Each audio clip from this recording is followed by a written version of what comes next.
Back to big TV digital exclusive. Karimnagar లో అఘోరి హల్చల్ చేసింది. బైపాస్ రోడ్ పైన ర్యాష్ డ్రైవింగ్ చేస్తోంది. అయితే దీంతో అక్కడ అఘోరి కారు వెంటపడ్డారు అక్కడున్న స్థానికులు. వాహనదారులకి ఇంకా అఘోరి మధ్య ఇటీవలే ఇక్కడ వాగ్వివాదం మొదలైంది. దాంతో తోపులాటలో అఘోరి కారు అద్దాలను మొత్తం పూర్తిగా ధ్వంసం చేసేశారు. వెంటనే అక్కడికి వచ్చిన పోలీసులు కూడా అఘోరిని వెళ్లిపోవాలని వార్నింగ్ ఇచ్చారు. వార్నింగ్ ఇచ్చిన తర్వాత కూడా అఘోరి వెళ్ళకపోతే న్యూసెన్స్ కేసు పెడతామని కూడా వార్నింగ్ ఇచ్చారు. ఎస్, ఈ అఘోరి గత కొన్ని రోజులుగా చాలా వైరల్ అయింది. పైగా ఎక్కడ పడితే అక్కడ ట్రాఫిక్ గొడవలు, ట్రాఫిక్ జామ్స్ ఇవి వల్ల అవుతుంది. ఎక్కడ పడితే అక్కడ పబ్లిసిటీ స్టంట్ అని అనుకోవచ్చు. ఏదైనా అటెన్షన్ సీకింగ్ కోసం ఈ అఘోరి వేసిన స్టంట్లని మనం చూస్తూనే ఉన్నాము. అసలు ఏంటి ప్రతిరోజు ఒక కొత్త న్యూస్ ఈ అఘోరి వల్ల వస్తుంది. అయితే కరీంనగర్లో ఇటీవలే హల్చల్ చేసింది అఘోరి. అసలు ఎందుకు చేసింది ఏంటి, ఆవిడ కారు అద్దాలు ధ్వంసం అయ్యేలాగా వాగ్వివాదం ఎందుకు ఆ స్థాయి దాకా ఎందుకు తీసుకుంది అని చెప్పి అసలు దీనిపైన ఈ ఇన్సిడెంట్ పైన పూర్తి వివరాలు ఇవ్వడానికి మా ప్రతినిధి శ్రీనివాస్ కరీంనగర్ నుంచి ఇస్తారు. అంతకుముందు ఒక బైట్ ఉంది, ఆ బైట్ ఒకసారి చూద్దాం. అసలు అఘోరి ఏంటి, ఆ గొడవ ఏం స్టార్ట్ అయింది, అసలు అఘోరి ఏం మాట్లాడింది ఒకసారి విందాం.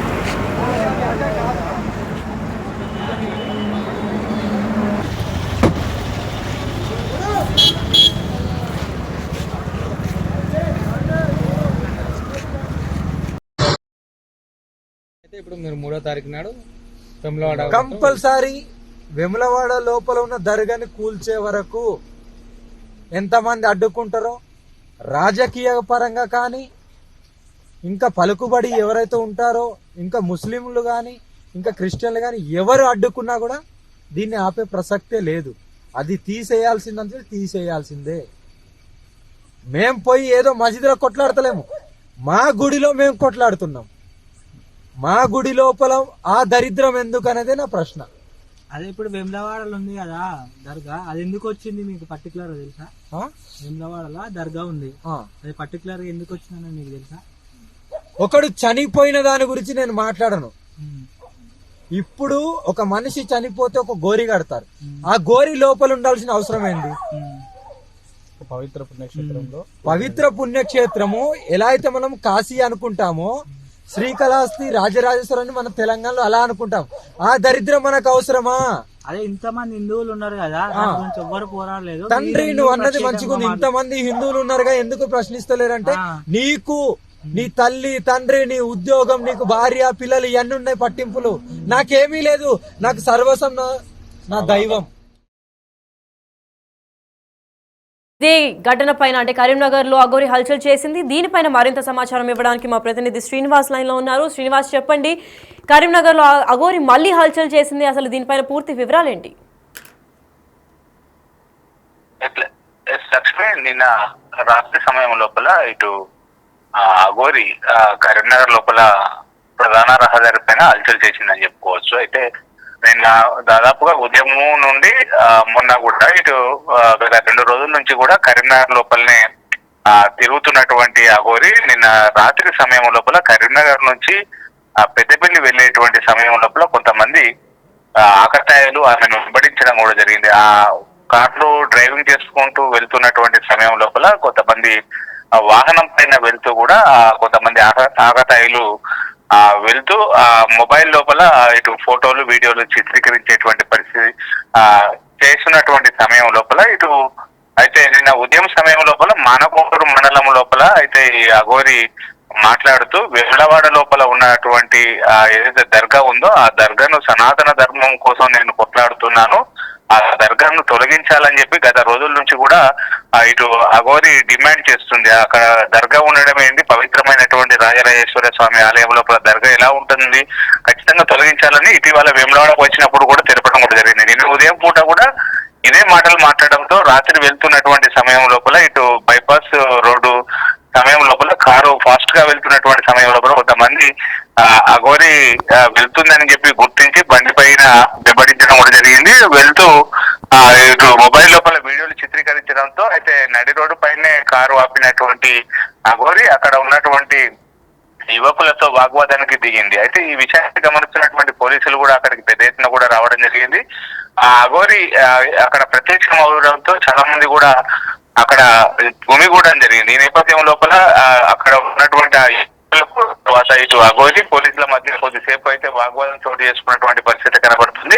తననే కావాల్సుకుని ఇటు యువకులు వెంబడించారు, తనను కించపరిచేలాగా మాట్లాడారని చెప్పి అఘోరి పోలీసులతో వాగ్వాదానికి దిగినటువంటి పరిస్థితి. అయితే ఘటనా స్థలానికి చేరుకున్నటువంటి పోలీసులు అయితే అక్కడి నుంచి అఘోరిని పెద్దపల్లి వైపు మీరు వెళ్ళిపోవాలి, లేదంటే మీ పైన న్యూసెన్స్ కేసు పెడతాము అని చెప్పి చెప్పడం జరిగింది. తను ఏమీ న్యూసెన్స్ చేయలేదు. తను తన సనాతన ధర్మం కోసం తను తిరుగుతున్నటువంటి సమయం లోపల కొంతమంది యువకులు తనను కావాల్సుకుని ర్యాష్ డ్రైవింగ్ చేస్తూ తన వెంబడించారు. తన మొబైల్ లోపల చిత్రీకరించేటువంటి ప్రయత్నం కూడా చేశారని చెప్పి పోలీసులతో కూడా కొద్దిసేపు ఆ వాహనాన్ని నడి రోడ్డు పైన ఆపి వాగ్వాదం దిగింది. అయితే పోలీసులు నచ్చజెప్పి ఆమెను పెద్దపల్లి వైపు పంపడంతో అయితే రాత్రిపూట ఎలాంటి సమస్య లేకుండా అయితే ఇటు పోలీసులు కృషి చేశారని చెప్పుకోవచ్చు.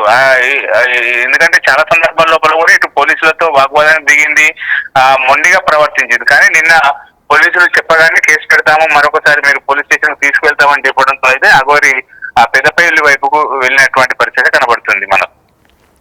Right, thank you so much for the information Srinivas. Yes, అయితే మనం బిగ్ టీవీ డిజిటల్ ఎక్స్క్లూజివ్లో చూస్తున్నాం. కరీంనగర్లో అఘోరి మళ్ళీ హల్చల్ చేస్తూ దొరికిపోయింది. అయితే బైపాస్ రోడ్లో ర్యాష్ డ్రైవింగ్ చేస్తోంది అఘోరి. దీంతో అఘోరి కారు వెంట పడ్డారు. అక్కడ ఉన్న స్థానికులంతా ఆ ర్యాష్ డ్రైవింగ్ని కొంచెం హేళన చేస్తూ మాట్లాడారు అని చెప్పి అఘోరి చెప్పుకొచ్చింది పోలీసులకి. అయితే ఇదే నేపథ్యంలో వాహనదారులకి ఇంకా అఘోరి మధ్య వాగ్వివాదం మొదలైంది. ఈ తోపులాటలో ఏకంగా అఘోరి కారు అద్దాలు ధ్వంసం చేసేశారు. వెంటనే అక్కడికి పోలీసులు చేరుకున్నారు. పోలీసులు చేరుకున్న తర్వాత అఘోరిని ఇప్పటికిప్పుడే వెళ్ళిపోవాలని కూడా వార్నింగ్ ఇచ్చారు. అయినా వెళ్ళిపోవట్లేదు అఘోరి. ఇంకా పోలీసులతో కూడా గొడవడానికి మళ్ళీ ట్రై చేస్తోంది. అయితే లేకపోతే మళ్ళీ న్యూసెన్స్ కేసు కూడా పెడతామని పై స్థాయిలో పోలీసులు కూడా వార్నింగ్ ఇచ్చారు. అయినా కానీ అఘోరి మాత్రం ఏమాత్రం వెనక్కి తగ్గలేదు. అక్కడ పెద్ద న్యూసెన్స్ క్రియేట్ చేసిందని చెప్పుకోవచ్చు. ఇది అఘోరి ప్రెస్ ఇంకా మీడియాకి ఎక్కడం ఫస్ట్ టైం కాదు. ఇలా చాలా ప్లేసెస్లో హల్చల్ చేసింది. ఇలా దర్గా కూల్చివేయాలి అని చెప్పుకుంటూ వచ్చింది. కొన్ని ఇన్సిడెంట్స్ని అఘోరీలు అంటే ఆడపిల్లలు ఉంటారు అంటారు, ఏదేదో మాట్లాడుతూ ఈ అఘోరి ఫేమస్ అవ్వడానికి ప్రయత్నిస్తోంది. అయితే ఇదే నేపథ్యంలో నిన్న కరీంనగర్లో కూడా అఘోరి హల్చల్ చేస్తూ మనం టీవీలో ఎక్స్క్లూజివ్గా చూడొచ్చు. అఘోరి కార్ అద్దాలు కూడా ధ్వంసం చేశారు. ఏంటి అని పోలీసులు విచారించిన తర్వాత లేదు, అది స్థానికులు వచ్చి నన్ను ఈ హేళన చేశారు, ఇంకా నా కార్ వెంట పడ్డారు, అందుకే వచ్చి నేను ఇక్కడ రచ్చ చేయాల్సి వచ్చింది అని చెప్పుకొచ్చింది. అయితే అది మాత్రం వాస్తవం కాదు. కాకపోతే ఇంకా ఈ అఘోరి ఎన్ని రచ్చలకి దారితీస్తుందో అయితే మనం చూడాలి.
ఇప్పుడు మీరు 3వ తారీఖు నాడు వెములవాడ కంపల్సరీ వెములవాడ లోపల ఉన్న దర్గాని కూల్చే వరకు ఎంతమంది అడ్డుకుంటారో రాజకీయ పరంగా కానీ ఇంకా పలుకుబడి ఎవరైతే ఉంటారో ఇంకా ముస్లింలు కానీ ఇంకా క్రిస్టియన్లు కానీ ఎవరు అడ్డుకున్నా కూడా దీన్ని ఆపే ప్రసక్తే లేదు.